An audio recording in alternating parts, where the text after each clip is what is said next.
Et voilà, on est en direct. Bonjour Laureline, j'espère que tu vas bien. Merci, oui.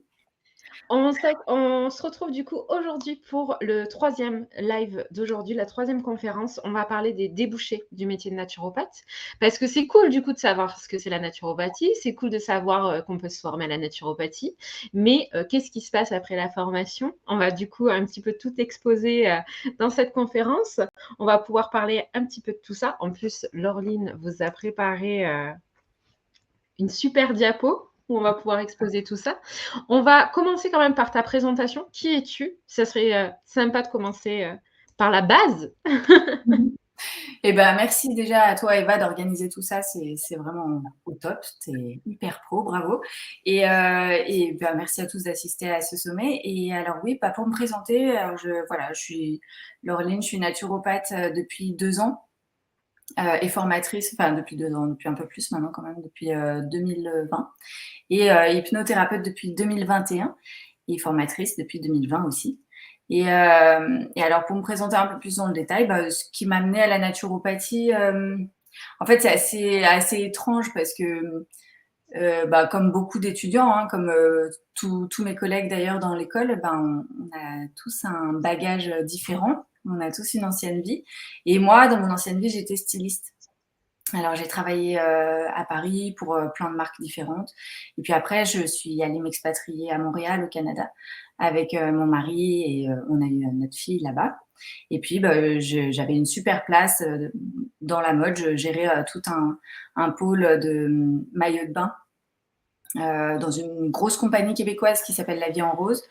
Et j'étais très bien, c'était super. Sauf que bah, la maternité a fait que je sais pas, j'ai changé un peu mon hygiène de vie. Je me suis dit, ah, on va essayer de consommer mieux, consommer plus sain. Et puis même, on va essayer d'être zéro déchet. Alors, on n'était pas zéro déchet, mais on était quand même pas mal bon là-dedans.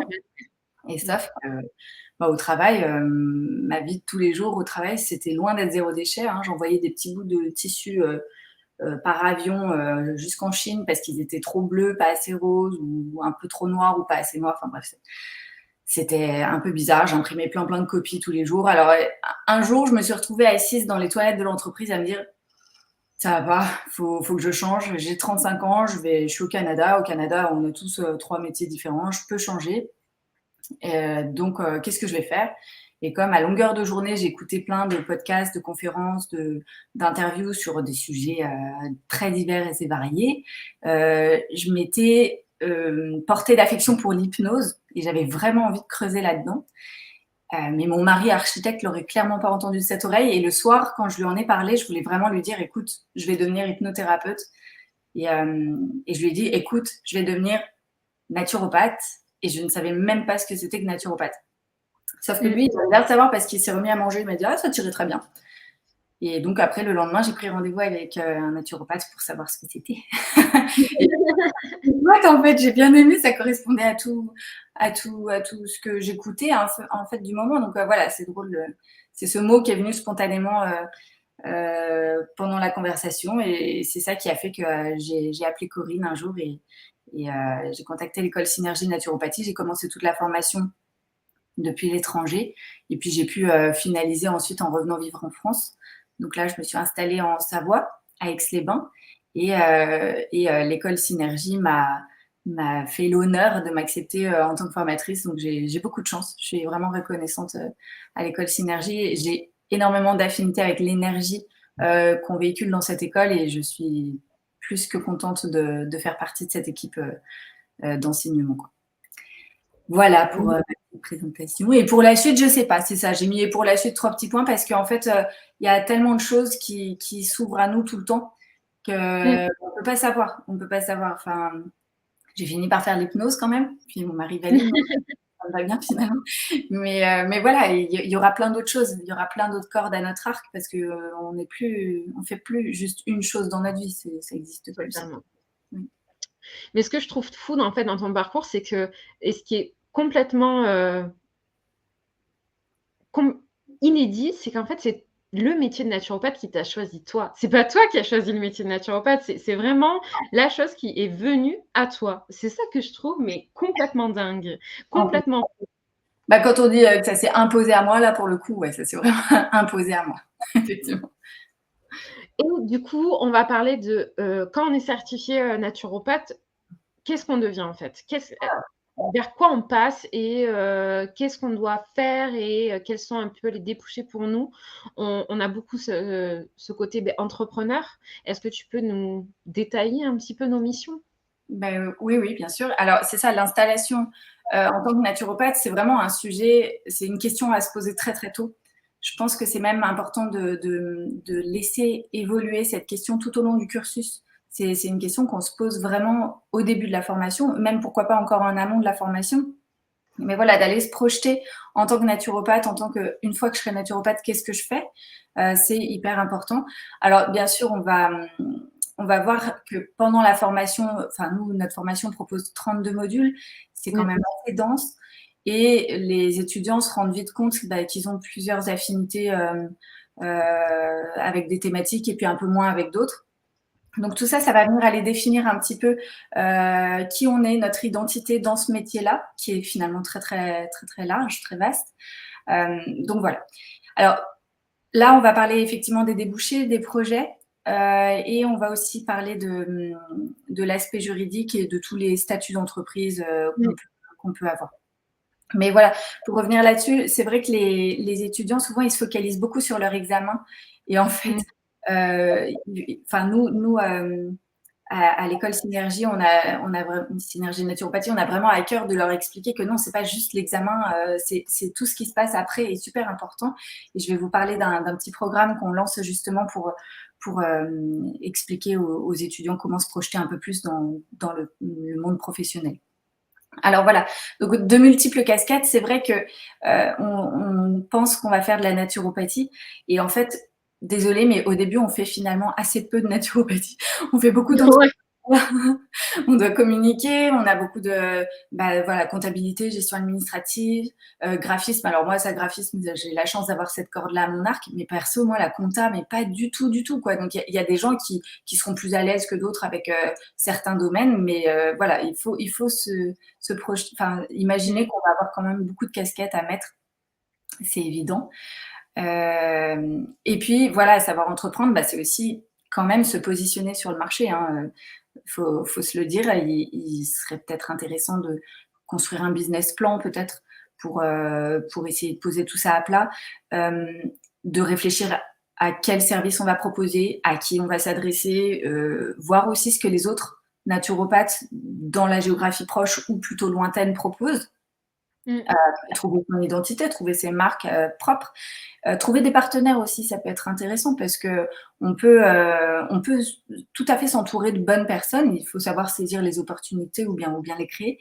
Mais voilà, éventuellement aussi penser à la communication sur les réseaux sociaux, ça on va le développer.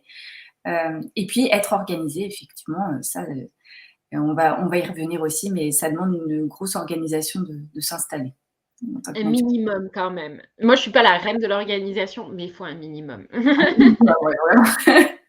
C'est ça. Surtout quand on passe du monde du salariat finalement au monde de l'auto-entreprise, bah là, Totalement, c'est vraiment des habitudes qui changent. totalement. Alors voilà, donc la naturopathie, ça amène à une activité libérale. Alors souvent, on parle de la micro-entreprise, c'est quand même, ça reste un très bon choix pour débuter, d'après moi, parce que c'est une forme qui présente beaucoup, beaucoup d'avantages non négligeables, comme par exemple l'exonération de la TVA en dessous d'un certain seuil, 34 700 € de mémoire par an. Des charges sociales qui sont allégées. Donc, on a 22% de charges sociales quand on est en auto-entreprise. Et après, on a aussi accès à certaines aides comme l'ACRE. Alors ça, c'est Mmh. avec Pôle emploi. Si vous êtes inscrit à Pôle emploi depuis au moins 6 mois, bah, vous pouvez tout à fait faire la demande de l'ACRE. Et ça vous passe les charges sociales la première année à 11%, ce qui est quand même plutôt cool.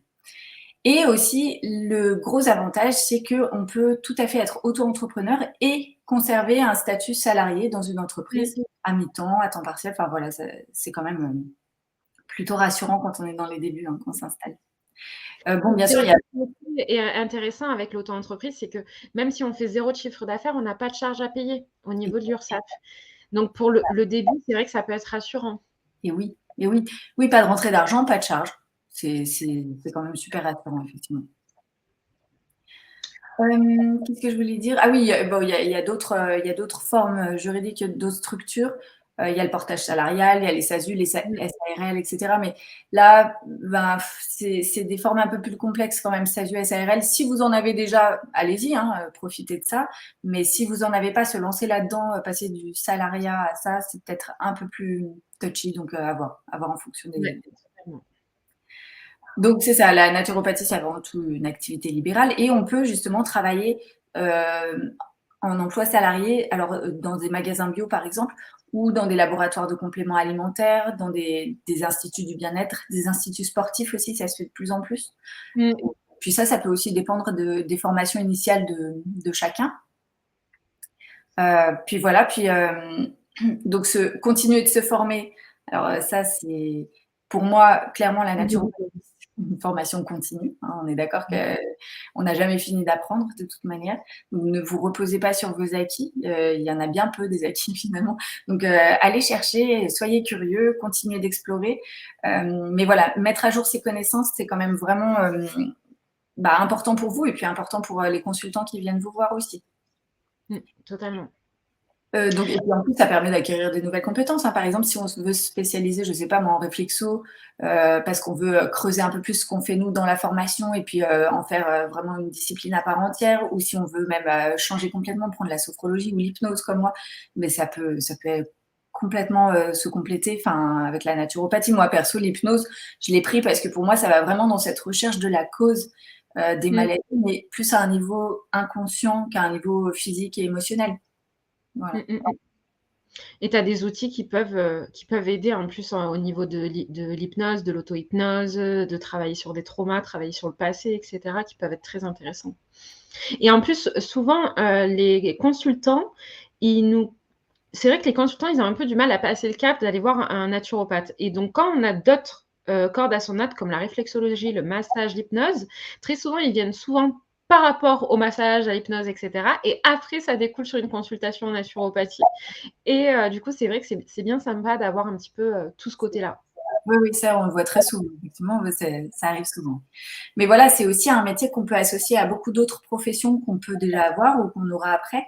Par exemple, prof de yoga, même toutes les professions médicales, Oui. dentistes, sages-femmes, infirmières, pharmaciens, même énergéticiens. Enfin, il y a énormément de domaines qui peuvent se rattacher de près ou de loin à la naturopathie. Donc, oui, c'est plutôt une carte en plus. Je Mais voulais rebondir aussi oui, sur quelque chose, je te coupe du coup Laureline, c'est, au niveau des débouchés salariales, moi j'ai observé quelque chose depuis ces 10 dernières années, puisque quand j'ai commencé à me former en naturopathie, c'était en 2013 et à l'époque, par exemple, parler d'un naturopathe en pharmacie, c'était impensable.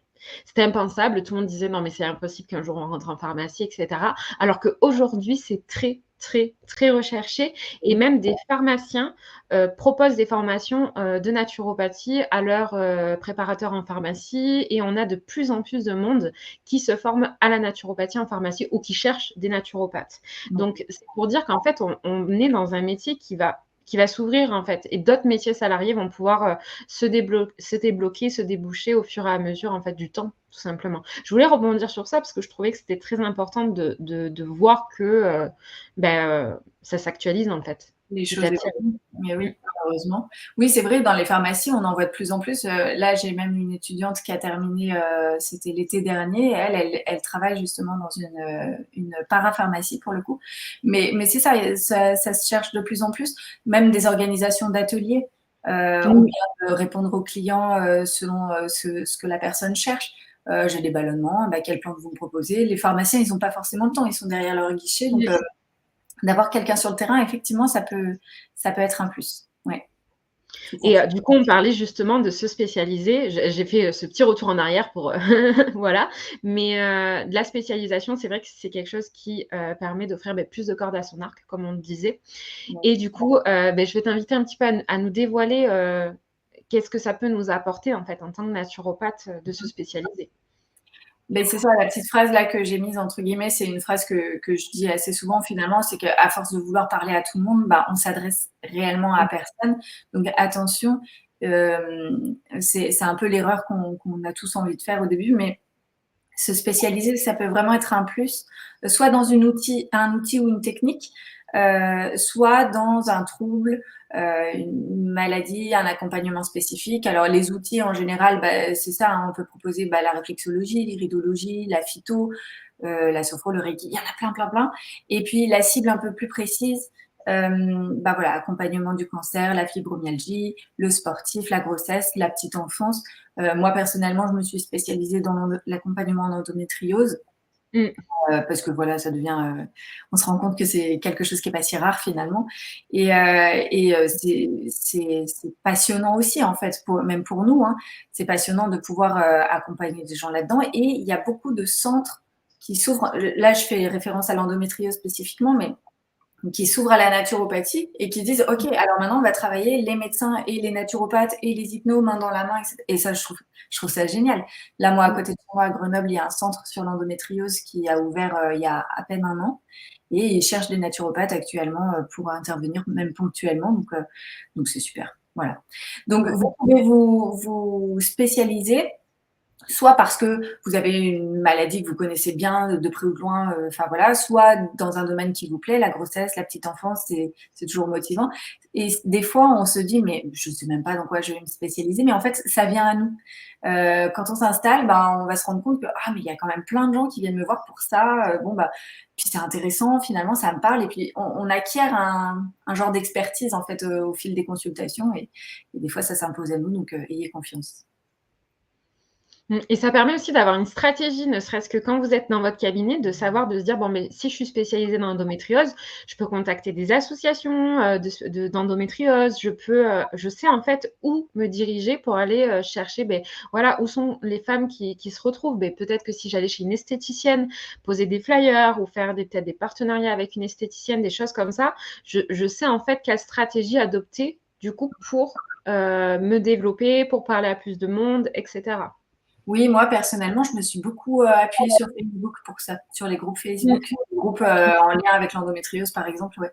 Et les associations, effectivement, ouais. Ouais, ouais. Ça peut permettre, d'aider en fait, ça facilite, hein, concrètement à ce niveau-là. Est-ce que, du coup, donc si on se spécialise dans quelque chose, on peut du coup diversifier ses offres. Est-ce que tu peux nous parler un petit peu, à ce niveau-là? Oui, bien sûr. Alors, c'est ça, on pense que quand on s'installe, on va commencer par les consultations parce que, voilà, souvent on est plus à l'aise en one to one, en tête-à-tête avec les gens, et puis, quand on sera un peu plus assuré, là, on commencera à parler à un public plus large. Mais en fait, nous, dans l'école, on essaie de recommander justement l'inverse, d'aller d'abord s'adresser à un public un peu plus large. Donc, c'est vraiment un courage à deux mains, et de se lancer dans des ateliers, des conférences, des choses comme ça, pour ensuite, une fois qu'on a ciblé un public large, et aller avoir des retours positifs et puis créer du lien, des personnes qu'on verra après en consultation, ou faire travailler le bouche à oreille. Mais voilà. Et donc, tout ça, ça m'amène à vous parler, voilà, alors attendez, en fonction de son environnement, voilà, la position géographique aussi, et de diversifier les messages.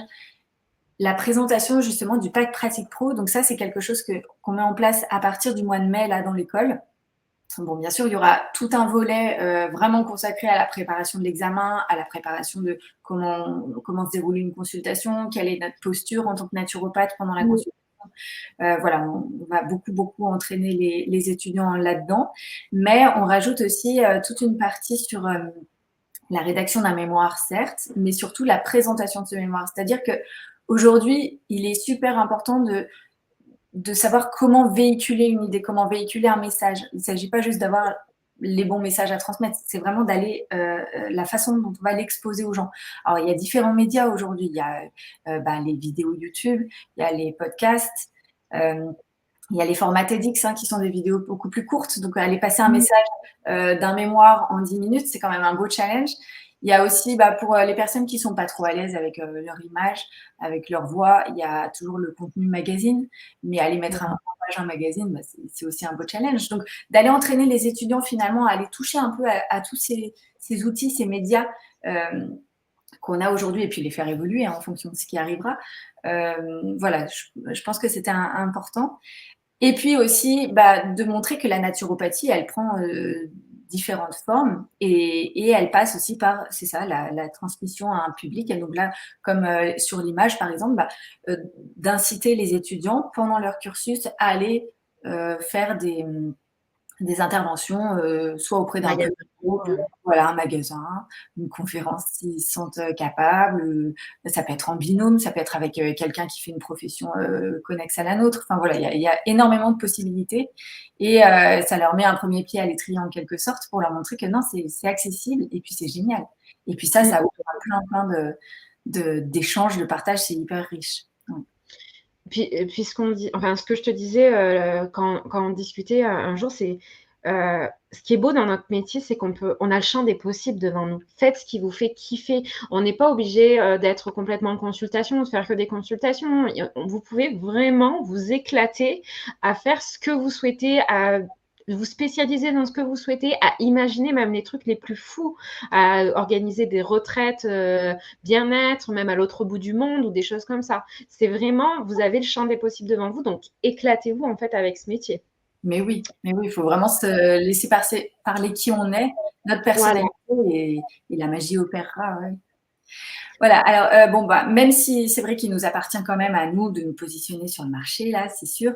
Il y a ce message important que j'aimerais passer, c'est que non, nous ne sommes pas des concurrents. En fait, on œuvre tous à transmettre les mêmes valeurs. On a tous chacun nos spécificités. Il y a de plus en plus de naturopathes, c'est sûr, mais il y a aussi de plus en plus de gens qui s'intéressent à la naturopathie et aux approches alternatives. Il faut pas l'oublier. Moi, comme je dis souvent à mes étudiants, il y a des boulangeries à tous les coins de rue, il y a des banquiers à tous les coins de rue, et ça marche, quoi. Enfin, c'est bon, chacun a sa personnalité à transmettre. Et d'ailleurs, pour illustrer ça, c'est vrai que moi, j'aime bien organiser ce que j'appelle des petits cafés cas pratiques avec les élèves. C'est un moment, on prend 1 heure et demie en général, où je leur partage une des consultations que j'ai eues plus ou moins récemment. Et on réfléchit tous ensemble sur ce cas-là autour d'un café. Alors en général, on est une petite dizaine et on échange, on partage. Il y a tous les niveaux. Il y en a qui viennent de commencer la formation, il y en a qui sont en fin de cursus. Et finalement, tout le monde a à s'apprendre. Et aussi, c'est pour aller éviter de se sentir trop isolé dans la profession parce que Oui. on est quand même seul avec nous-mêmes, pas mal, à part quand on fait les ateliers, mais sinon en consultation, on est vite seul. Moi, je fais référence souvent à ma mère qui est médecin et qui, elle, a passé toute sa carrière avec le secret confidentiel là, des médecins. Et elle avait pris l'habitude tous les vendredis de se réunir avec des consoeurs et de déjeuner avec ses consoeurs pour discuter de cas, etc. Et ça, je pense que c'est vraiment essentiel. Voilà, on n'est pas concurrents, on peut s'entraider, on peut s'épauler. On a tous à s'apprendre. Voilà. Et puis surtout dans le fait de se spécialiser, moi je sais que parfois je vais recevoir des cas en cabinet où de suite je les redirige vers un autre naturopathe parce que je ne suis pas spécialisée dans cette maladie, par exemple l'endométriose, de suite je vais le rediriger vers quelqu'un qui est beaucoup plus calé à ce niveau-là, au niveau de l'endométriose, vers un spécialiste de l'endométriose parce que je sais qu'il y a peut-être des paramètres, je ne suis pas non plus aux dernières actualités ou voilà, au niveau de la prise en charge d'une maladie comme l'endométriose. C'est ça. De toute façon, primum non nocere, hein, on veut vraiment ne pas nuire au début, donc c'est notre rôle d'aller diriger vers quelqu'un qui répondra au mieux aux besoins de la personne, effectivement. Donc, Alors voilà. notre cabinet, on commence à se faire connaître. Comment on peut, quelle action on peut mettre en place, du coup? Alors voilà, il y a beaucoup d'actions, hein. Il y a déjà le réseau. Alors le réseau, il commence dans l'école, il commence dès la formation. Vous allez rencontrer vos futurs collègues finalement au sein de l'école lors des classes de pratique, lors des stages. Donc voilà, gardez contact avec ces gens-là, ceux avec qui vous avez des affinités évidemment. Et voilà, profitez de ce réseau qui est déjà là. Alors là, j'ai pas noté, mais il y a le bouche à oreille aussi qui est vachement efficace, hein, qui est un outil gratuit. Et alors attention parce qu'il y a le bouche à oreille positif, hein, quand on parle positivement, enfin quand on a un retour positif, la personne en parle à 3 personnes. Par contre, il y a le bouche à oreille négatif, c'est-à-dire si la consultation s'est mal passée, elle va pas en parler à 3 personnes, elle va en parler à 9 personnes. Donc ça, c'est quand même à prendre en compte. Mais c'est pour vous expliquer que c'est vraiment très efficace. Donc, n'hésitez pas à parler de votre activité autour de vous, même avant votre lancement. Et puis, alors, oui, il y a l'espace de travail. Donc, si vous louez un bureau dans un espace partagé, pour moi, c'est mon cas, j'ai mon cabinet dans un espace paramédical où il y a diverses professions, acupuncteur, ostéo, yoga, etc.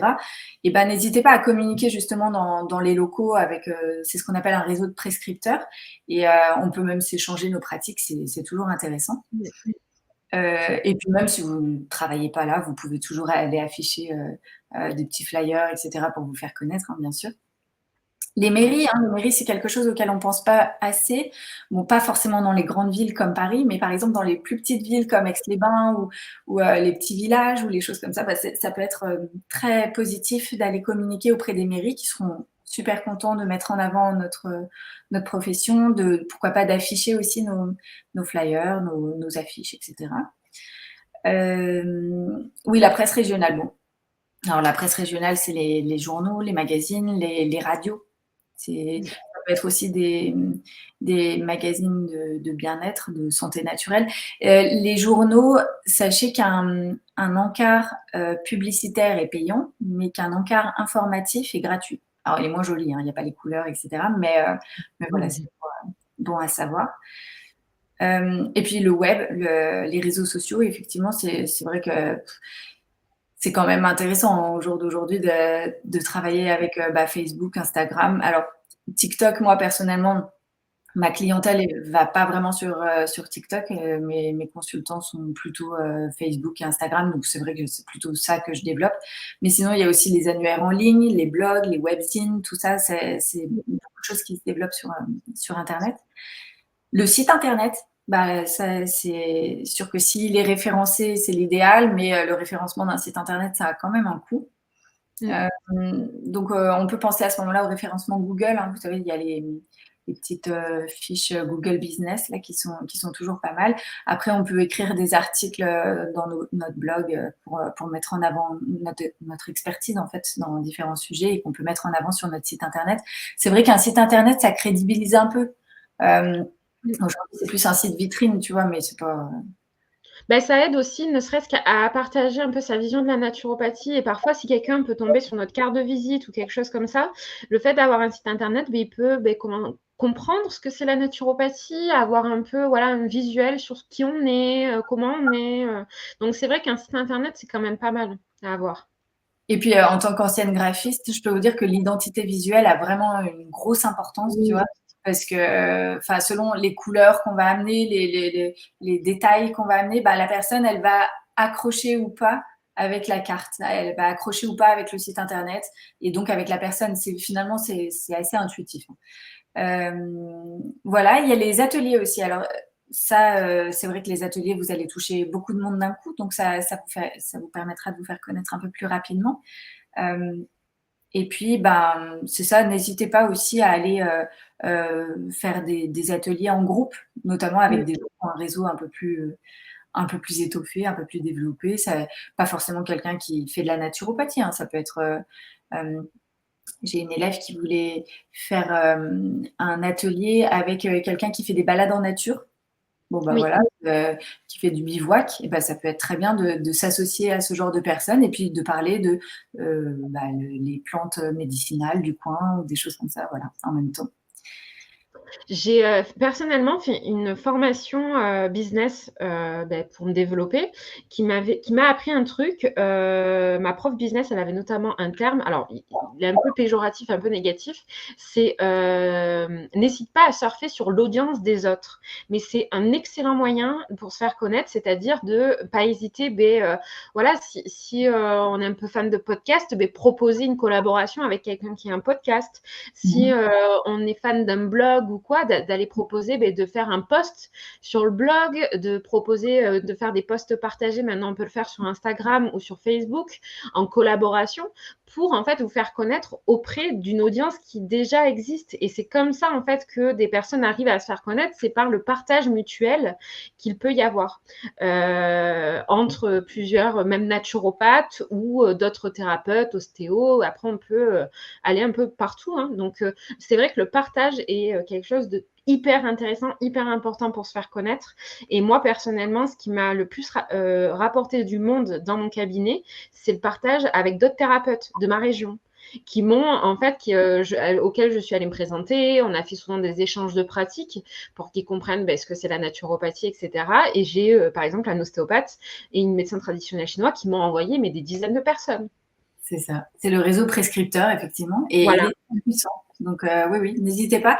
Et ça me fait penser à une élève, je lui fais un petit coucou parce qu'elle une étudiante qui vient de passer son examen la mercredi, et qui elle a eu avec succès, et qui, elle, pendant sa formation, a même créé un podcast qui s'appelle Brillante Rencontre. Elle s'appelle Juliette Ruiz. Et, j'ai réécouté. Et franchement, c'est tout à son honneur parce que c'est pas facile, je trouve, de créer un podcast quand on est en formation. Mais elle a fait intervenir des gens, donc c'est pas facile non plus, hein, parce que c'est pas juste je parle pendant 15 minutes et puis après c'est bon. C'est je fais venir des gens, ça demande beaucoup d'organisation. Mais finalement, elle a commencé ça assez tôt dans sa formation et puis je suis sûre que ça va la servir positivement. Donc, Bien sûr, totalement. voilà, et puis les syndicats aussi, hein. J'avais pas parlé des syndicats, mais c'est vrai que c'est pas obligatoire, mais ça peut offrir une bonne visibilité sur le marché du bien-être. Ah oui, et les salons. Les salons, bon, les stands, ils sont assez chers, mais vous pouvez toujours louer à plusieurs, hein, les stands, voilà. Ouais. Ou de contacter les organisateurs en dernière minute. Parfois, ils ont des stands qui se sont annulés et ils le font pas très cher. Ah, un très bon plan. Merci. Oui, ça, c'est un petit visuel que j'ai fait parce que tu avais dit que le PDF serait disponible, donc c'est un visuel qui résume un peu tout ce que j'ai dit là.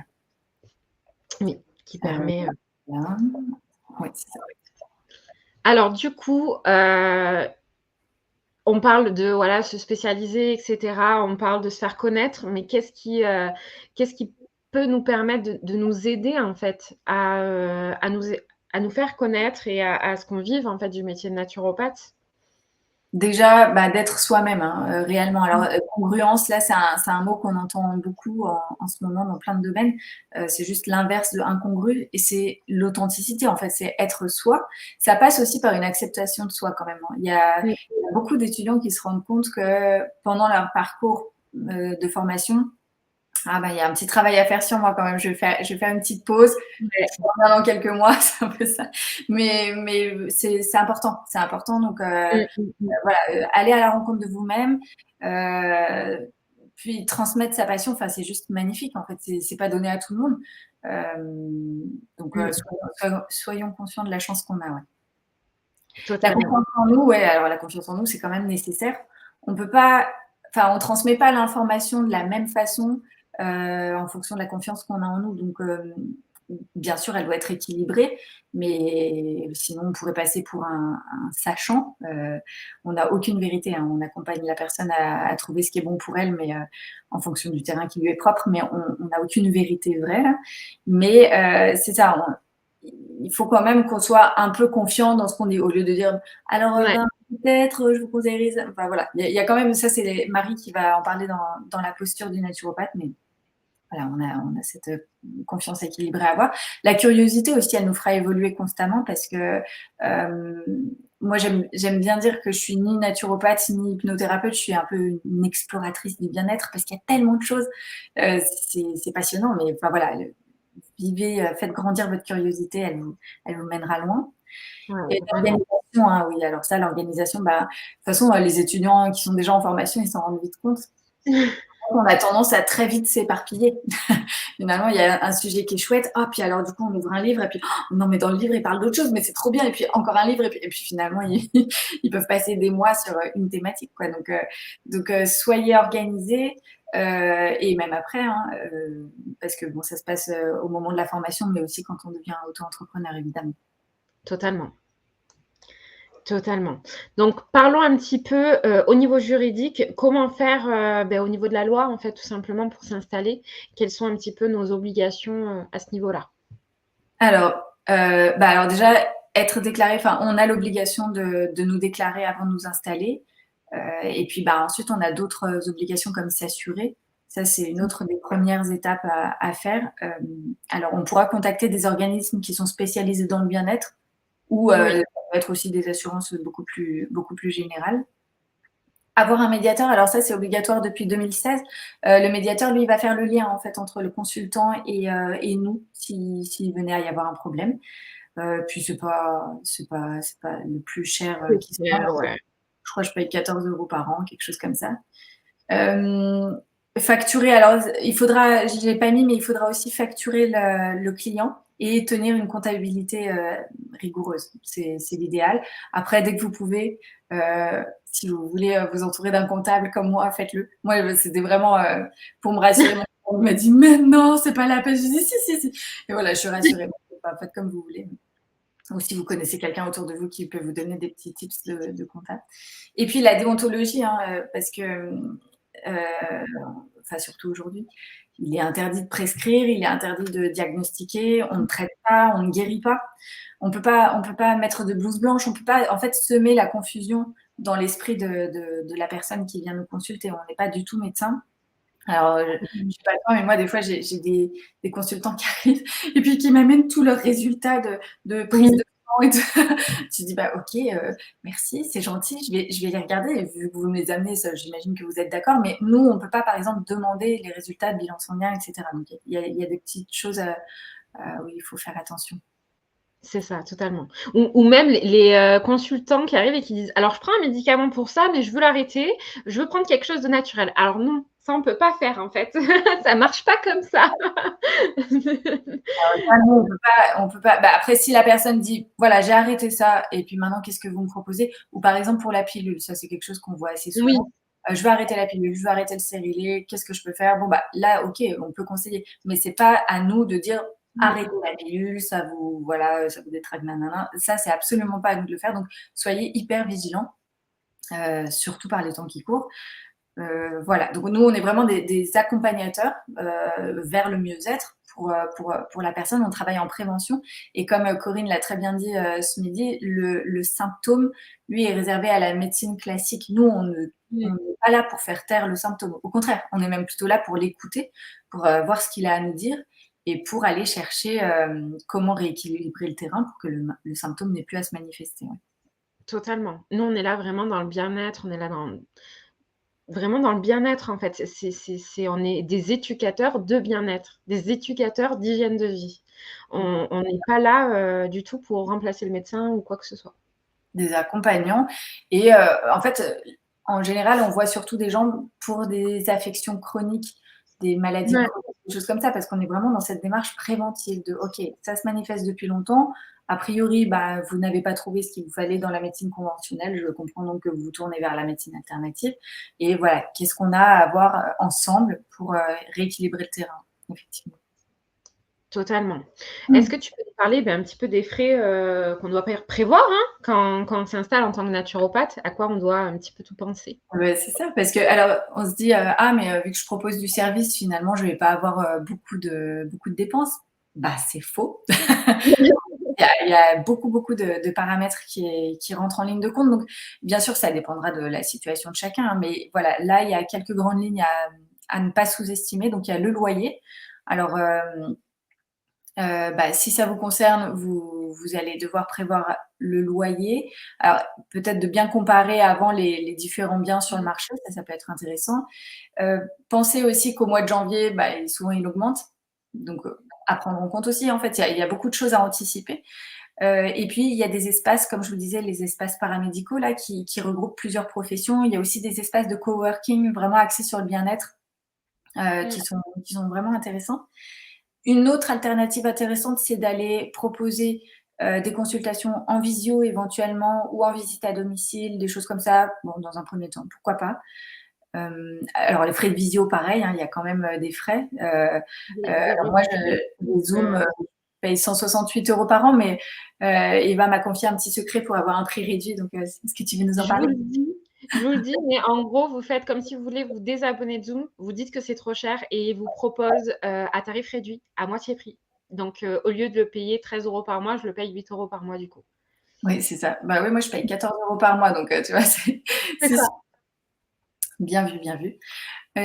Alors après, vous pouvez aussi pratiquer éventuellement en nomade. Donc ça se fait, hein, de Ouais, plus ça en se fait plus, aussi. notamment dans les petits villages, hein. Vous savez, comme les petits trucks, les petits camions d'épicerie là qui passent de village en village, bah, il peut y avoir des naturaux qui passent de village en village, qui disent aux mairies, tous les jeudis je serai là, les jeudis matins je serai là. Enfin voilà, il y a beaucoup de choses qu'on peut faire. Et Totalement. les interventions dans les centres, hein, ça j'en avais parlé, les maisons de retraite, les hôpitaux, les instituts du bien-être, tout ça, bah, finalement, en allant intervenir directement dans un centre, on économise un loyer quelque part. Le matériel, alors bah oui, pareil, l'ordinateur, l'iriscope si on fait de l'iridologie, la table de massage, tout ça, il faudra aussi prendre en compte le renouvellement du matériel, évidemment. Il y a le matériel administratif, là, c'est plus les TPE, la terminal de paiement, vous savez, les Mmh. SUMEP, des choses comme ça. Si vous en voulez, hein, après, vous pouvez juste prendre chèque, espèce, enfin, après, à vous de voir comment vous fonctionnez dans votre cabinet. Les agendas papier, alors moi, j'ai mon bon vieil agenda old school papier, mais il y a des agendas électroniques aussi. Qui peuvent être payants dans certains cas. Mmh, c'est vrai. Les assurances, donc ça, c'est à prendre en compte quand on fait le calcul de nos frais d'installation. La prévoyance santé aussi. Ça, c'est quelque Mmh. chose, pas forcément dans l'immédiat, pas forcément la première année, mais c'est quand même important à prendre en compte. Moi, mon comptable m'en a parlé tout de suite quand je l'ai pris et effectivement, je suis contente quand même d'avoir ça. Parce que si vous êtes en auto-entreprise, si vous êtes en arrêt maladie, c'est une catastrophe. Sincèrement, ma Mmh. maman a été malade l'année dernière, elle est restée 6 mois en arrêt maladie, elle a eu 0. Mmh. Concrètement, c'est, enfin, elle a eu 0, elle a eu vraiment, des broutilles, quoi. Ah Donc ouais. c'est vrai que la prévoyance santé, quand ça fait plusieurs années qu'on est en auto-entreprise, c'est quand même intéressant parce que, beh, voilà, on ne sait pas, ce qui peut nous tomber sur le coin de la tête. Alors ça évolue un peu, hein, notamment là, j'ai vu que depuis Mmh. l'an dernier, notamment si les auto-entrepreneurs femmes sont enceintes, bah, il y a un accompagnement pour ça, il y a des aides pour ça, donc Oui, c'est pas trop mal, mais c'est pas encore le Pérou, hein, comme on dit. Donc voilà, ouais, de bien anticiper ça. La communication, hein, bah, ça c'est tout flyer, carte de visite si vous en faites, les publicités sur les réseaux sociaux ou dans les magazines, les sites internet, les pages jaunes. Bon alors on va pas parler de Doctolib, mais tout ce qui est Médoucine, Résalib, mmh. heu, Il y en toutes a les qui sont très bien, applications, personnellement, il y mmh. a Ubiclick, Timify, prendre un rendez-vous.com, enfin voilà, il y en a plein, mais tout ça, ça a un coût évidemment. Les comptes en banque, les comptes bancaires, alors au début, vous pouvez avoir éventuellement un compte courant dédié à l'activité, hein, pour une histoire de comptabilité, c'est quand même mieux. Mais sachez que quand vous dépassez 10 000 € de chiffre d'affaires, il faut 2 avoir années 2 années de suite, voilà, c'est ça. Il faut avoir un compte un pro compte. qui est un peu plus cher qu'un compte courant, on s'entend. Et Mmh. bien sûr, je vous le souhaite, mais je pense que vous aurez largement dépassé les 10 000 €. Je vous le souhaite même la première année. Donc voilà, ça peut aller vite. Et puis après, un compte pro, c'est entre 10 et 15 € par mois. Mais ça augmente aussi en fonction du nombre de transactions. Donc voilà, tout ça, c'est des petits frais à pas négliger. L'URSSAF, les impôts, bah, bien sûr, je vous conseille là de mettre de côté même un peu plus qu'ils n'en font. Mmh. C'est ça. La retraite, hein, aussi. Tu parlais du congé maladie de ta Mmh. maman, mais la retraite, pareil. Prévoyez un petit coussin Une parce que caisse, une caisse ou même, d'avoir une caisse de retraite, privée, hein, de cotiser tous les mois à une caisse de retraite privée, par voilà, exemple, hein. effectivement, ouais. Bah, ça dans la prévoyance santé, justement, ils en parlent, hein, ils abordent le sujet, donc ça, c'est Ouais, chouette. après ça dépend des contrats que vous avez, hein, mais oui, c'est vrai que c'est intéressant de regarder à ce niveau-là, ouais. Mmh. Et puis, bah, les formations, hein, parce que comme on continue de se former, les formations ont un coût. Donc essayez de mettre de côté un peu tous les mois ou tous les trimestres, comme vous pouvez, pour Mmh. continuer de vous former, d'acheter des livres, des ouvrages, voilà, du matériel à renouveler, voilà, tout ça, Exactement. c'est ça. Moi, j'ai, par exemple, comme matériel, enfin, je pense tu l'as pas cité, mais c'est vrai que les personnes, par exemple, qui développent les réseaux sociaux, qui ont envie de faire plutôt en visio, beh, par exemple, là, je me suis acheté un gros micro podcast, des webcams et cetera. Alors, j'ai le bon plan, je les achète sur Leboncoin parce que sincèrement, parfois, on trouve même encore des produits emballés neufs à moitié prix et ça, c'est quand même, c'est écologique d'un côté et en même temps, ça fait du bien au portefeuille. Bravo. Ça peut être intéressant. Et donc, du coup, quand on s'installe, moi, je le vois avec mes étudiants et je pense que tu le vois aussi avec tes étudiants, quand on est fraîchement diplômé, quand on commence à avoir son cabinet, on a un peu le syndrome de l'imposteur qui arrive, où on ne se sent pas forcément légitime d'être là. Donc voilà, est-ce que tu aurais quelques pistes à ce niveau-là pour... Oui, alors c'est très, très, très, très fréquent, hein, et on l'a tous vécu, je pense. Mais c'est ça, il y a un moment où il faudra savoir fixer ses tarifs. Le rapport à l'argent est assez relatif quand même d'une personne à l'autre, mais dans un premier temps, vous pouvez tout à fait, même pendant votre formation, quand vous commencez à vous entraîner, il y en a souvent qui me disent: «Ah, mais ils voulaient me payer, mais moi je voulais pas et tout». Mais il faut savoir quand même que pour la personne qui vient vous voir en consultation, même si c'est un entraînement, il y a une démarche, il y a un acte qui est posé, qui est important. Et le fait de payer, c'est aussi bien sûr un investissement financier, mais un investissement aussi au niveau plus élevé quand même, un investissement du cœur. Je reprends ma santé en main. Enfin voilà. Donc vous pouvez tout à fait demander une contribution libre parce que vous n'êtes pas assuré, donc légalement vous n'avez pas le droit de demander de paiement. Ou du troc. Ou du troc. Mm. Oui, c'est vrai, ça se fait pas mal. Et après, une fois que vous serez assuré, que vous serez installé, bah là, il faudra fixer des tarifs en fonction de votre zone géographique, de vos frais, de vos charges. Et voilà, exactement. Donc tout ça, c'est à prendre en compte. Mais voilà, essayez de, si je peux vous donner un conseil, la peur de manquer souvent amène inexorablement à un manque. On le voit souvent. Donc, si je peux vous donner un conseil, c'est vivez votre passion et pratiquez des tarifs justes et voilà. Le reste, vous n'avez pas besoin. Le syndrome de l'imposteur, ouais, c'est vrai que c'est la grande question entre business et vocation. Mais si vous vous formez dans un organisme sérieux, que vous respectez vos valeurs, que vous méritez d'aider les gens qui viennent vous voir. Donc voilà. Après, moi, je dis souvent à mes étudiants, mais quand tu as passé ton permis, tu savais complètement conduire? Non. Alors, t'inquiète pas, ça va bien se passer. Et voilà, en fait, on travaille plus jamais quand on pratique sa passion, finalement. C'est vraiment pour moi le principe de la vocation. La vocation, ça vient de plus loin qu'une simple construction identitaire. C'est presque inné, c'est quelque chose qu'on a en nous, tu vois. Et pour moi, la profession, ça devrait être une vocation, mais plus structurée finalement. Il faut créer des lignes de conduite, de respect, de déontologie. Hein, tout ça, on en a parlé. Il faut qu'on en limite aussi. Mais tout ça fait partie d'une profession qu'on embrasse par vocation. Hein. On n'est pas là pour rien, normalement. Mais quand on décide de se mettre à son compte, c'est pas facile de se sentir légitime, surtout quand on pratique un métier qui n'est pas reconnu. Mais finalement, si on est en accord avec nos valeurs, même si c'est pas reconnu, pour moi, c'est génial, quoi. C'est génial de faire ce qu'on aime. Moi, je suis vraiment heureuse de pouvoir faire ça et je suis vraiment heureuse d'aider les gens à faire ça aussi, quoi. Donc voilà. Et puis se projeter, se faire confiance, tout ça, ça rentre dans la visualisation, hein, s'entraîner, se faire confiance. La personne qui sera en face de vous, elle va rapidement sentir si vous avez confiance en vous ou non, et ça aura un impact sur son bien-être. Hein. On parle souvent de placebo, nocebo. Typiquement, on a tous expérimenté d'aller voir quelqu'un un jour en consultation qui en avait rien à faire de nous, qui nous regardait à peine dans les yeux, puis qui avait hâte qu'on sorte du bureau. C'est pas agréable, et puis on prend pas les conseils de la même façon que, au contraire, moi très souvent je vois les gens, ils sont même un peu timides quand je leur pose toutes les questions en début de consultation. Ils sont là genre: ah mais vous vous intéressez vraiment à moi, je peux vraiment répondre. Et puis l'écoute c'est primordial, et voilà. Donc projetez-vous là-dedans, essayez de entraînez-vous déjà pour prendre confiance, et puis projetez-vous réellement, visualisez-vous, ça c'est vraiment important. Totalement. Puis il y a aussi, je donne ce conseil parce que c'est très souvent la question qui revient, en tout cas de mes étudiants, c'est: «Oui, mais imaginons que je suis en consultation, que la personne me pose une question et que je sache pas répondre». En fait, tu peux totalement lui dire: «Je reviens vers vous, demain, après-demain, je vous téléphonerai pour vous répondre. Je préfère prendre le temps de bien rechercher, de faire mes recherches» et cetera. Il y a aucun problème à ça, et moi, sincèrement, à chaque fois que j'ai dû faire ça en consultation, ça s'est au contraire très bien passé parce que la personne, elle s'est sentie, OK, impliqué, quoi. OK, le naturopathe que j'ai en face de moi, il est impliqué, en fait. Il va faire des recherches pour moi, il va chercher le meilleur pour moi, en fait.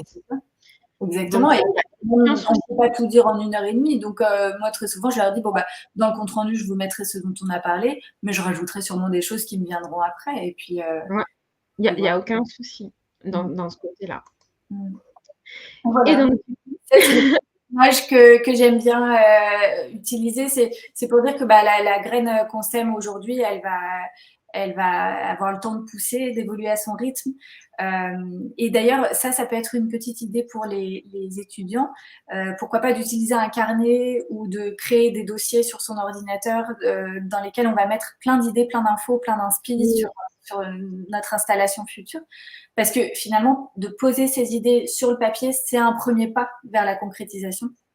Et en fait, bah, ça commence aujourd'hui. Hein, donc la graine est plantée et c'est de la Et fleurir. gardez bien ces notes parce que même moi, il y a des choses, enfin là, par exemple, je suis en train de développer un podcast. Il y a des trucs que j'ai notés, mais il y a genre 3 ou 4 ans en arrière. Je me dis, mais en fait, j'ai envie de faire un podcast sur ce sujet-là. Alors que je l'ai fait il y a 4 ans en arrière, quoi. Donc, gardez ces notes parce qu'en fait, vous savez jamais, mais parfois, vous allez pouvoir les ressortir et les exploiter réellement. Mais vraiment, oui, oui, bien sûr. Parce que Gardez tout. moi, je suis un peu Miss, je jette, enfin, je nettoie, minimalisme, etc. Mais ça, franchement, j'ai arrêté. Et il faut Des en fois, garder. non, ce qu'on écrit, même dans les devoirs, j'ai pas mal d'étudiants. Il y en a une l'autre fois qui me disait, ah, mais je relisais mes devoirs. Je me dis, mais c'est moi qui ai écrit ça. Mais oui, en fait, des fois, on est très inspiré de toi. Alors, gardez tout, c'est toujours intéressant. Totalement. On a du coup plein de petites questions pour toi, Laureline. Donc, on a Estelle qui nous demande depuis combien de temps tu es naturopathe? Oui, alors, bonjour Estelle, je suis naturopathe depuis juin 2020. Super. Voilà. On a une très longue question qui dit: «Bonjour chère Eva et Laureline, je suis entièrement consacrée à ma formation de naturopathe au sein de Synergie et tout se passe bien. Je me questionne concernant l'installation en cabinet. En effet, celle-ci peut être onéreuse. Il existe cependant des locations de cabinet à l'heure et je me demande si l'installation d'un lieu dédié chez soi peut être envisagée. Est-il plus compliqué d'accéder à cela ou est-ce similaire à une location en cabinet? Merci de cette conférence.» Avec plaisir. Mais alors, oui, on peut tout à fait installer chez soi un cabinet. Alors moi, je ne l'ai pas fait personnellement parce que j'ai pas envie de mélanger ma vie de famille et mon travail. Mais il y a des personnes, notamment Sabrina, hein, qui est intervenue tout à l'heure pour la naturopathie animalière, qui elle a mis même une yourte dans son jardin et qui accueille bah, ses étudiants et ses consultants dans la yourte. Et tout ça, c'est faisable. Par contre, ça dépend en fonction de la région dans laquelle tu es. Il y a des législations au niveau de l'accueil du public. Donc ça, c'est des choses à vérifier auprès des mairies, etc. Mais notamment, tu sais, les accueils handicapés, les choses comme ça, il faut quand même qu'il y ait un point d'eau, qu'il y ait des toilettes. Voilà, des fois, il y a des petites législations un peu qui pourraient être un peu contraignantes. Mais voilà, s'il n'y a pas de problème à ça, c'est tout à fait envisageable. Et je crois que c'était ça la question. J'ai oublié de Ouais, répondre. il y a juste le point de, si tu es propriétaire, il y a pas de souci. Si tu es locataire, tu dois avoir un accord de ton propriétaire et si tu es dans une copropriété, tu dois avoir aussi l'accord de la copropriété. Il y a juste ce point-là, en fait, quand on est, voilà. Et s'il y avait, la suite de la question, c'était: «Est-il plus compliqué d'accéder à cela ou est-ce que c'est similaire à une location en cabinet?» Du coup. Bah, après, c'est vrai que ça, moi j'ai mon cabinet aujourd'hui à l'heure actuelle, j'ai toujours un cabinet physique, mais je fais jamais la promotion parce que c'est, le cabinet, on va dire, de mes habitués. J'ai, mon cabinet chez moi, mais c'est vrai que c'est vachement bien parce que du coup, il y a pas de loyer. Enfin, je veux dire, je vis chez moi, donc voilà. Que j'ai ça en plus ou pas. Ça, c'est vrai que c'est sympa. Après, voilà, faut être en accord avec le fait de recevoir les clients chez soi. Alors moi, j'ai eu l'énorme chance en fait de vivre dans une maison où le cabinet était déjà existant. Donc ça, c'était cool. Mais voilà, non, il n'y a pas plus. Ça, c'est une grande chance. Mais après, non, c'est ça, la question aussi, c'était sur la location à l'heure. Et oui, il y a de plus en plus de centres qui aménagent des locations à l'heure. Notamment, là, j'ai vu, il y en a un à Annecy vers chez nous. Mais il y a. Ah mince, je sais plus le nom. Oh là là. Non, je sais plus. Bref, il y Ah, a il un y a centre une franchise qui s'est ouverte sur ça, je crois. à Paris. À Paris, c'est un ami à moi en plus qui l'a créé. Il va m'en vouloir si je. Mais c'est ça, c'est un centre dédié justement aux professions du bien-être et qui loue des bureaux à l'heure et des salles de conférence. Et voilà, enfin, c'est vachement bien. Il faut que je retrouve le nom et puis je le mettrai éventuellement dans les commentaires sur Facebook ou sur YouTube. Sur tes réseaux sociaux. Tu partageras dans le groupe, deviens naturopathe, comme ça, ça peut être intéressant. Et même ne serait-ce que le partage avec d'autres thérapeutes. Moi, je sais que j'avais une médecin traditionnelle chinois qui me louait tous les lundis. Enfin voilà, il peut y avoir des sous-locations entre guillemets qui peuvent se faire. Oui, moi j'ai une amie psychomotricienne aussi.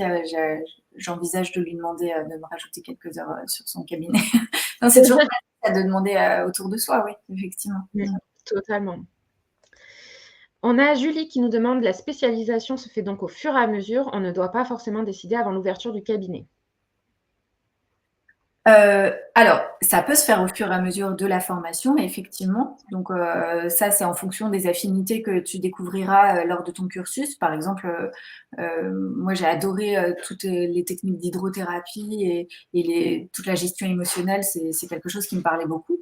Donc, j'ai commencé à laisser mûrir ça pendant la formation. Mais après, une fois que j'ai ouvert le cabinet, je me suis dit, mais non, l'endométriose, ça me parlait beaucoup plus. Enfin, et moi-même, on est atteintes toutes les deux, à des degrés différents, évidemment. Mais je me suis dit, non, ça s'est imposé à moi. Et puis, je me disais aussi qu'en fin de formation, on a peut-être un peu plus d'assurance, on a un peu plus une vision d'ensemble qui fait que finalement, on peut vite changer de spécialisation. Mais ta spécialisation, elle peut évoluer aussi. Il n'y a pas de problème. Il n'y a pas de souci. Moi, c'est pareil. Moi, quand j'étais dans ma formation, je voulais à tout prix me spécialiser dans les femmes enceintes, dans la périnatalité, etc. J'étais fascinée par ce moment de la vie.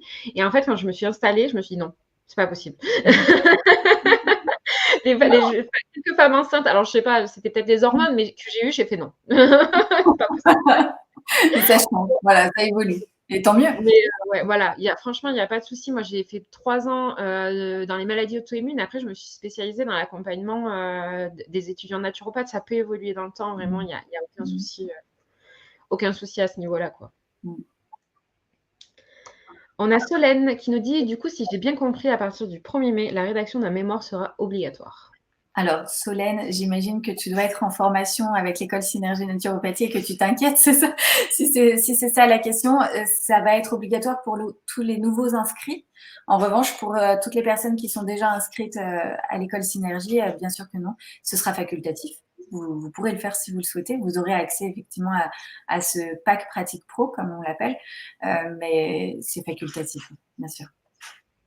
Et est-ce que d'autres personnes de d'autres écoles différentes peuvent faire le pack pratique pro? C'est une bonne question. Mais du coup, tu nous diras sur le groupe Devenir naturopathe, mais je pense que ça peut servir à d'autres étudiants. Oui, parce que finalement, c'est l'insertion professionnelle. Donc, Totalement.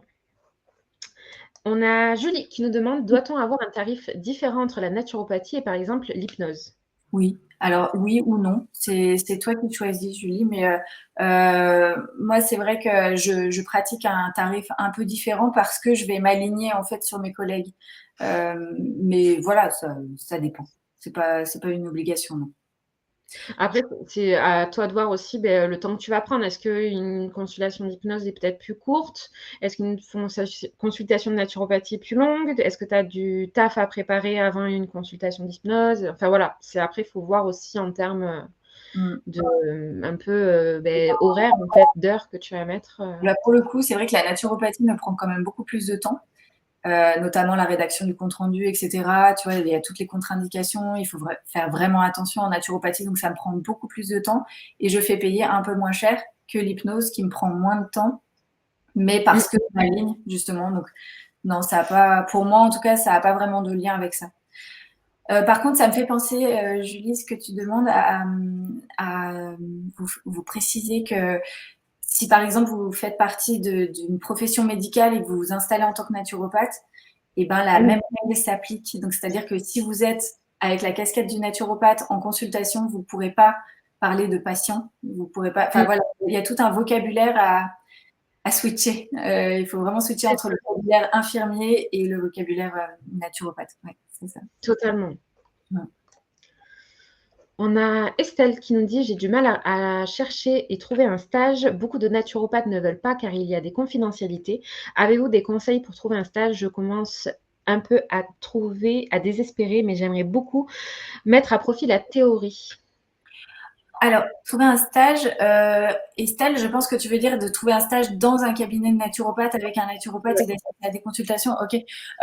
Moi, c'est vrai que je veux pas trop pour pas importuner mes consultants. Après, je sais qu'il y en a qui le font et que ça dérange pas vraiment les consultants. C'est libre à eux.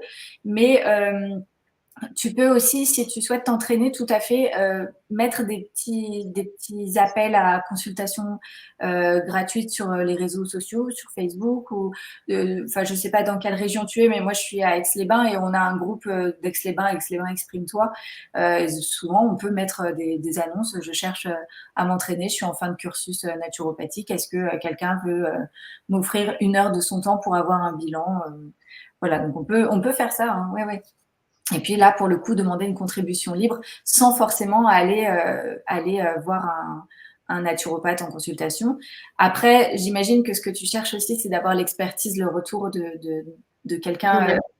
Voilà, alors je ne sais pas dans quelle formation tu es, mais enfin, nous, en tout cas, dans l'école Synergie, on propose des examens blancs. On propose beaucoup d'entraînement aussi en réel, hein, lors des fameux stages de consultation où on regarde l'élève s'entraîner et d'autres élèves observent également. Et il y a le retour de tout le monde et puis il y a le retour du formateur, effectivement. C'est toujours rassurant. Oui. Personnellement, moi, je prends des stagiaires. Moi, ce que je fais, c'est que je demande au consultant s'il est OK. Et je fais signer une charte au niveau confidentialité, donc aux stagiaires, pas aux consultants. Voilà, en gros, que ce qu'il va entendre en consultation, ça doit rester en consultation et qu'il n'a pas le droit de parler en fait enfin dehors en fait, tout simplement, de tout ça. Ok. Donc, et je le dis aux consultants. Voilà. Mais après, c'est vrai que c'est un petit peu compliqué de trouver. Moi, je propose des études de cas visionnables. Donc, tu peux aller sur mon site internet et tu as des études de cas en fait que j'ai filmées. Donc, avec un cobaye. C'est pas un vrai consultant, mais c'est un cobaye. Où on fait de A à Z en fait du moment où je réceptionne la personne au cabinet jusqu'à la sortie du cabinet, jusqu'à la pratique, la rédaction d'un programme d'hygiène vitale, etc. Mais ça, c'est vraiment quelque chose à développer. Hein. Moi, j'y pense pas mal aussi dans le cadre de la formation, hein, faire des cabinets publics. Ça, c'est un truc qu'on voit beaucoup en hypnose, mais pas tant en naturopathie et ce serait vachement intéressant finalement. Donc, à creuser. Puis même quand on est naturopathe, parce que moi, c'est vrai qu'au fil des années, j'ai un peu pris mon pli, en fait. Peut-être que j'ai pris des mauvais plis d'ailleurs, mais j'ai un peu pris voilà, mes habitudes, etc. Et je trouve ça super toujours intéressant d'observer comment un autre naturopathe peut pratiquer. Je suis sûre qu'il y a des choses, sans dire de copier, etc., mais je suis sûre qu'il y a des choses qui peuvent faire immerger des choses intéressantes, en fait. Et même, tu sais, tout ce enfin, nous en hypnose, on appelle ça les superviseurs. C'est pas qu'en hypnose d'ailleurs, il y a plein de domaines dans lesquels ça existe. Mais voilà, d'aller proposer une supervision aux étudiants qui s'installent, fraîchement, ça peut être intéressant. Donc, tout est possible, en fait. Totalement. Et elle nous répond à ça, mais du coup, j'aurais besoin de voir les gestes soins, bon, surtout pour les massages typés Chinetsang. Oui, oui, oui, là, oui, je comprends. Ok. Oui, alors si c'est dans le cadre de massage, oui, effectivement, c'est quand même mieux d'aller trouver quelqu'un qui peut te recevoir en stage, effectivement. Ouais. Et donc la Après, question, elle ne je trouvait pas. pratique. Mais je sais plus, Estelle, je crois, tu disais que tu trouvais pas, que tu étais désemparée, c'est ça? Et Ouais. ouais, alors là, bah, oui. Ou peut-être voir dans une école de massage ou quelque chose comme ça, de venir et de voir en fait, parce que je me dis dans un massage typé Chinetsang, moi par exemple, j'accepterais pas qu'il y ait un stagiaire. Enfin moi je suis bien dans ma bulle quand je fais un massage. Enfin quand je reçois un massage, hein, pas quand je le fais, parce que je suis pas du tout d'affinité avec le toucher. Mais je pense que peut-être dans une école, même autre que naturopathie, il doit y avoir des choses intéressantes. Peut-être à explorer, peut-être des stages chez Synergie, etc., Ouais. d'observation qui sont possibles. Est-ce que vous avez d'autres questions ou interrogations pour Laureline? En tout cas, vous avez, je vous enverrai ses réseaux sociaux. Donc voilà, si vous souhaitez la contacter, même pour les personnes qui regardent en replay, vous pourrez la contacter. Vous pourrez voilà, lui poser vos petites questions, vos petites interrogations sur peut-être ce qu'on a dit. En tout cas, vous êtes plein à nous avoir dit merci beaucoup. On a Lucie qui nous dit qu'elle a noté énormément de choses pour le futur. Merci beaucoup en tout cas pour ces informations. C'est très intéressant. Merci Lucie, merci en tout cas d'avoir observé cette conférence. Je pense que c'est bon. Est-ce que tu aurais un petit truc à rajouter de Laureline? Pourquoi? Un truc à rajouter, soyez vous-même, soyez irréprochable, soyez vous-même et le reste suivra. Vraiment, faites-vous confiance. Ouais. Vous n'êtes pas là pour rien et lâchez pas. Je sais que la période peut paraître compliquée à certaines personnes, notamment l'entourage des étudiants qui souvent peut dire ouh, mais t'es sûr et tout. Bon, ces gens-là, faut les rassurer, hein, leur expliquer aussi ce qui est notre métier. C'est un beau métier qui existe depuis bien longtemps. Donc, faites-vous confiance, écoutez votre cœur, écoutez votre intuition et tout va bien aller. Vraiment, vraiment. Merci beaucoup. Merci en tout cas, Laureline, d'avoir pris ce temps avec nous. Je vous souhaite une belle soirée à tous. On se retrouve demain à 12h30 avec Marie pour parler approche, posture du naturopathe. Donc voilà, belle soirée à tous. Bye bye. Merci Eva. Hop.